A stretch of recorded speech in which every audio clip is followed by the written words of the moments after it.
Professor Krathos surveyed the assembled students in the Primitive Survival Skills course with satisfaction. 28 cadets from across the galaxy sat in the outdoor testing arena on Education World Sigma-12, each positioned at an identical station containing dried grass, small sticks, and larger logs.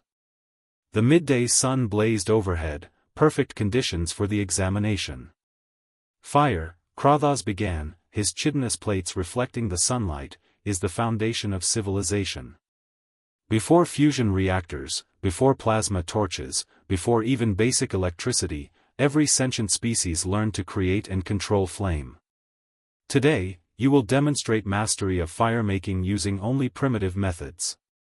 He gestured to the equipment tables.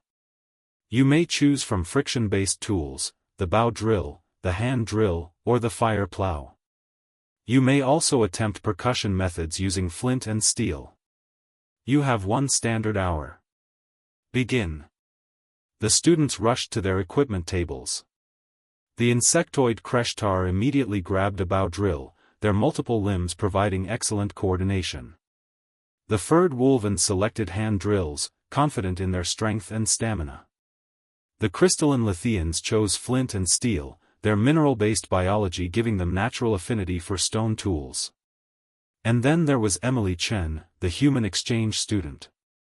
Emily walked to her equipment table, examined the tools for exactly 3 seconds, then walked back to her station. She carried nothing. Krathos's antennae twitched with interest. Was the human giving up already? Humans were known for their persistence, but perhaps this one recognized her inadequacy. Emily sat cross-legged beside her pile of tinder, then did something peculiar. She removed the corrective lenses from her face, the optical enhancement devices humans called eyeglasses. Krathos watched as Emily angled one of the glass lenses toward the sun. A pinpoint of bright light appeared on the dried grass below. She held steady, adjusting the angle minutely. 10 seconds later, a thin wisp of smoke rose from the tinder. 20 seconds later, a small flame flickered to life. 30 seconds after beginning, Emily had a robust fire burning while every other student was still laboriously working their friction tools, with nothing but blistered hands and frustrated expressions to show for their efforts. Emily carefully replaced her eyeglasses and looked up at the professor with a slight smile. "Fire's ready, Professor. Should I start working on the advanced portion?" The testing arena fell silent except for the crackling of Emily's fire and the frantic scraping of 27 other students desperately trying to produce even a spark. Krathos approached Emily's station, his scientific mind racing. "Explain your methodology." "It's called a solar fire starter," Emily said, feeding small twigs into her flames. The convex lens focuses sunlight into a concentrated point of intense heat. Humans have been using magnifying glasses to start fires for centuries. I just used my eyeglasses instead, they're corrective lenses for my nearsightedness, which means they're converging lenses. Perfect for concentrating light. "But this is cheating," protested Velma, a wolven student whose hands were cramping from vigorous drilling. "You use technology." Emily raised an eyebrow. "These?" She held up her glasses. "They're just shaped glass. No power source, no electronics, no moving parts. Humans have been making glass lenses since ancient times. If flint and steel count as primitive tools, so do these." Krathos's mandibles clicked thoughtfully. The student raises a valid point. Glass lenses require no advanced technology to produce, merely an understanding of optics and basic manufacturing. And the human is using a tool she carries for medical necessity, not specialist survival equipment. He turned to address the class. "This demonstrates an important principle.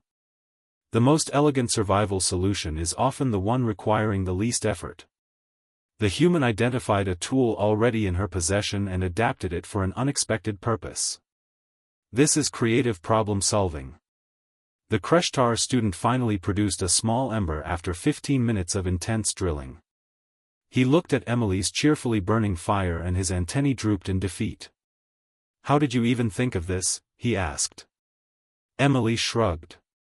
Every human kid with glasses tries this at least once. We call it the magnifying glass trick. I burned my name into a piece of wood when I was 8. Got in trouble for nearly setting the backyard shed on fire. Crothers made a note in his data pad. So human children experiment with solar ignition as recreational activity? Well, yeah. Kids with glasses, anyway. Also works with a water bottle, ice lenses, even a polished soda can bottom if you're desperate. Emily added another log to her fire. My dad taught me the proper safety protocols after the shed incident. Always have water nearby, never point the focused beam at people, test on non-flammable surfaces first.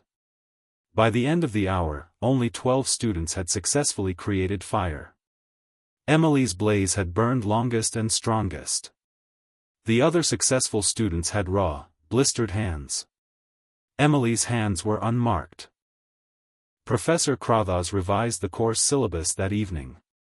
The new version included a section titled Optical Fire Starting Methods, and a footnote, humans may naturally carry fire-starting equipment disguised as medical devices. Examiners should specify tool restrictions more carefully. Emily Chen's examination became legendary at the Academy. Students began studying human, childhood experiments, with the same dedication they applied to combat tactics. The running joke became, if a human child plays with it for fun, it's probably a survival skill. Emily smiled whenever she heard this. Wait until they learned what humans could do with duct tape and a paperclip.